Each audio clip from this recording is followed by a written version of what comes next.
കേരളത്തിന്റെ മുഖ്യമന്ത്രി ശ്രീ പിണറായി വിജയനോട് ചോദിക്കുവാൻ ആഗ്രഹിക്കുന്നത്, ഇന്ന് ഈ ഉപരോധ സമരത്തെ തകർക്കുവാൻ വേണ്ടി നിങ്ങൾ ഒരു ട്രെയിനിങ് ക്യാമ്പ് വെച്ചിരുന്നു.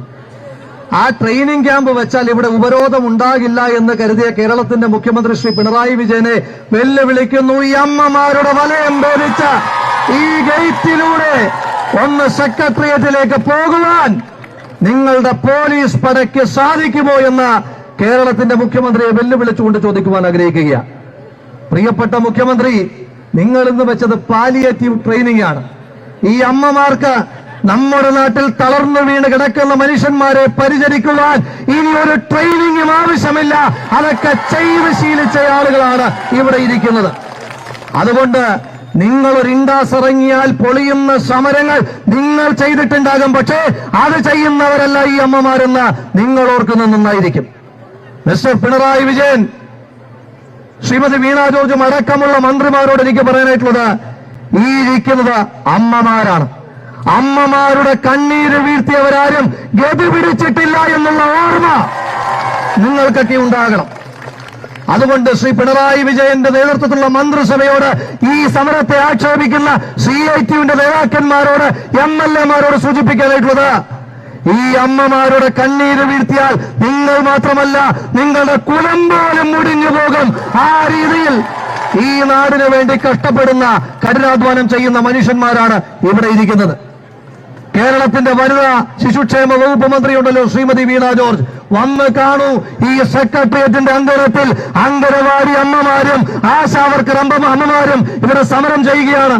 ഈ എരിയുന്ന വെയിലിൽ, ഈ പൊരിയുന്ന ചൂടിൽ, ഈ ചുട്ടുപൊള്ളുന്ന റോഡിൽ, ഈ റോട്ടിൽ ഒരു ബ്രെഡിന്റെ കഷ്ണവും കഴിച്ചുകൊണ്ട് ഈ സമരം ചെയ്യുന്ന അമ്മമാരുടെ ആർജവം AC കാറിൽ കറങ്ങി നടക്കുന്ന ശ്രീമതി വീണ ജോർജിന് എത്ര ജന്മമെടുത്താലും കിട്ടില്ല. അതുകൊണ്ട് ആക്ഷേപിച്ചാൽ തകർന്നു പോകുന്നല്ലേ ഈ സമരം. ഈ വിഷയത്തിൽ കേരളത്തിന്റെ മുഖ്യമന്ത്രിയുടെ മുഖത്ത് നോക്കിയിട്ടാണ് ശ്രീ BC വിഷ്ണുനാഥ് പറഞ്ഞത്, മനുഷ്യനാകണമെന്ന് പാടിയാൽ പോരാ, മനുഷ്യനാകുവാനുള്ള പ്രവർത്തനം നിങ്ങളുടെ ഭാഗത്തുനിന്നുണ്ടാകണമെന്ന്. അന്ന് അടിയന്തര പ്രമേയം അവതരിപ്പിക്കുമ്പോൾ ഒരു സിക്കിം വന്നു. പ്രസിഡന്റ്, ഞാൻ റൂള് 1A കൊടുത്തിട്ട് ആഴ്ച 1 മന്ത്രി ആഴ്ച 1 സിക്കിമിൽ കിട്ടുന്നത് 6000 രൂപയാണ്. കേരളത്തിലാണ് ഈ രാജ്യത്ത് ഏറ്റവും ഉയർന്ന വേതനം കിട്ടുന്നതെന്ന് കള്ളം പറഞ്ഞിട്ട് ആ രേഖകൾ സഭയിൽ സമർപ്പിക്കുമെന്ന് പറഞ്ഞിട്ട് 10 ദിവസമായിട്ട് അതൊന്നും സഭയിൽ കൊണ്ടുവരാതെ മുങ്ങി നടക്കുന്ന കേരളത്തിന്റെ ആരോഗ്യവകുപ്പ് മന്ത്രിയോട് പറയുവാൻ ആഗ്രഹിക്കുന്നു, ഈ സമരം ഇത് ന്യായത്തിന് വേണ്ടിയിട്ടുള്ള സമരമാണ്. തൊട്ടപ്പുറത്താണ് അംഗനവാടി ജീവനക്കാർ സമരം ചെയ്യുന്നത്.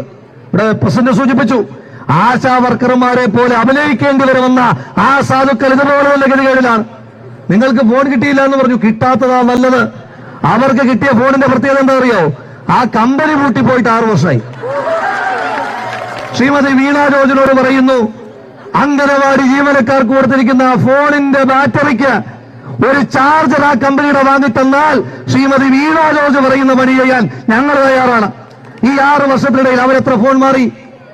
ആ സാധുക്കൾക്ക് 6 വർഷത്തിനിടയിൽ പൂട്ടിപ്പോയൊരു കമ്പനി, പൂട്ടിപ്പോയ കമ്പനി എന്ന് പറയുമ്പോൾ അറിയായിരിക്കുമല്ലോ, ഇവരുമായിട്ടൊക്കെ ബന്ധപ്പെട്ട കമ്പനി തന്നെയായിരിക്കും. ആ കമ്പനിയുടെ ഒരു ഫോൺ കൊടുത്തതല്ലാതെ വേറെ ഒന്നും കൊടുത്തിട്ടില്ല. അവർക്ക് കൊടുക്കുന്ന ശമ്പളം 3 ആയിട്ടാണ് കൊടുക്കുന്നത്. ആദ്യം ഒരു ഗഡു, രണ്ടാമതൊരു ഗഡു, മൂന്നാമതൊരു ഗഡു. ആ സാധുക്കൾ, ആ പാവപ്പെട്ട അവിടേക്ക് വരുന്ന കുരുന്നുകൾക്ക് മുട്ട വാങ്ങി കൊടുക്കുന്നത്. ഈ ശമ്പളം കിട്ടുന്ന മുറയ്ക്ക് ആദ്യത്തെ ദിവസം തോടും, രണ്ടാമത്തെ ദിവസം വെള്ളയും, മൂന്നാമത്തെ ദിവസം മഞ്ഞയും കൊടുത്താൽ മതിയോ? മുട്ട മൊത്തത്തിൽ കൊടുക്കണ്ടേ? ആ സാധു മനുഷ്യരെ സമരത്തിലേക്ക് അയച്ചിരിക്കുകയാണ്, നിങ്ങളെ സമരത്തിലേക്ക് അയച്ചിരിക്കുകയാണ്.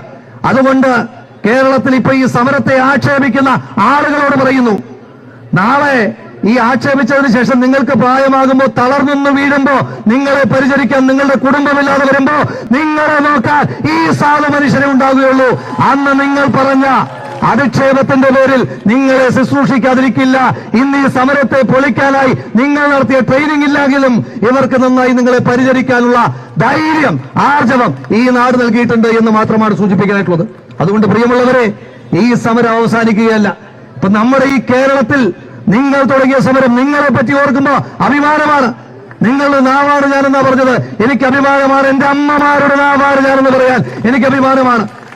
ഈ സമരം, കേരളത്തിൽ തുടങ്ങിയ ഈ സമരം ഇന്ന് ഈ രാജ്യത്താകമാനം കാട്ടുതീ പോലെ, കൊടുങ്കാറ്റ് പോലെ ആളിപ്പറന്നിരിക്കുകയാണ്.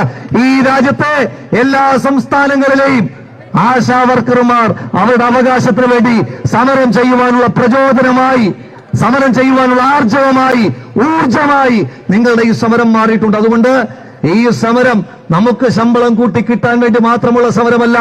ഈ രാജ്യത്തെ എല്ലാ ആശാവർക്കർമാരെയും തൊഴിലാളികളായി അംഗീകരിക്കുവാൻ വേണ്ടിയിട്ടുള്ള വലിയ സമരത്തിന്റെ കൊടുങ്കാറ്റിനാണ് നിങ്ങൾ തുടക്കം കുറിച്ചതെന്ന് മാത്രം പറഞ്ഞുകൊണ്ട് ഈ അമ്മമാരുടെ സമരം, ആ സമരത്തിന്റെ അവസാനം ഈ സമരത്തിന്റെ അവകാശത്തിലൂടെ അല്ലാതെ നമ്മൾ ഒരടി പോലും പിന്നോട്ടില്ല എന്ന് മാത്രം സൂചിപ്പിച്ചുകൊണ്ട് ഇന്ന് നമ്മൾ അധിക്ഷേപിക്കുന്ന ആളുകൾ, ഇന്ന് നമ്മളെ പുലഭ്യം പറയുന്ന ആളുകൾ, ആ ആളുകൾ നാളെ തെരഞ്ഞെടുപ്പുകളിൽ മത്സരിച്ച് പ്രസിഡന്റ് പറഞ്ഞത് സെക്രട്ടേറിയറ്റിന്റെ മട്ടിപ്പാവിൽ നിന്ന് അവരെ താഴെ ഇറക്കുമെന്ന്. അവിടെ നിന്ന് മാത്രമല്ല, ആ നിയമസഭയിലെ ശീതീകരിച്ച മുറി പോലും അവർക്കില്ലാത്ത കാലത്തിന് 8 മാസത്തെ കാലാവധി മാത്രമേ ഉള്ളൂ എന്ന് മാത്രം സൂചിപ്പിച്ചുകൊണ്ട് ഈ ധർമ്മ സമരത്തിന് എല്ലാവിധമായ സമരാഭിവാദ്യങ്ങൾ അർപ്പിച്ചുകൊണ്ട് നിർത്തുന്നു.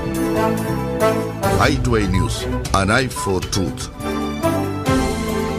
i2i News സബ്സ്ക്രൈബ് ചെയ്തിട്ടില്ലാത്തവർ ഇപ്പോൾ തന്നെ സബ്സ്ക്രൈബ് ചെയ്യുക.